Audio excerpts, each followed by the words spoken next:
Aš manau, kad mes dėja, bet išlaikysime dar daug visokių probleminių situacijų ir ateičiai. Aš kalbu apie tam tikras valstybės, kurios nei tokios, ar ne, priklausomai nuo situacijos bando prisitaikyti prie gyvenimo sąlygų, neišsako savo aiškių principų. Pavyzdžiui, nedeklaruoja jungtinių tautų veiklos principų galutinai, nors patys yra nariai ir taip toliau. Aš labai tikiu, kad ši pergalė Ukrainoje tikrai įvyks, nes kitu atveju aš neįsivaizduoju mūsų stabilaus gyvenimo. Tai yra sunkiai suderinami dalykai. Na, pirmas iššūkis tai yra suvokti, ką turim padaryti, kad karas greičiau baigtųsi. Ir tai labai daug priklauso nuo pačios Europos. Parama Ukrainai turi būti žymiai drąsesnė.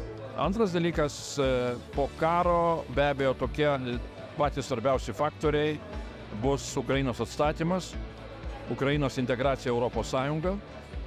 Ukraina atsineš didžiulį ekonominį potencialą ir tai vėlgi yra dalykai, kuriuos jau dabar reikia mums prognozuoti.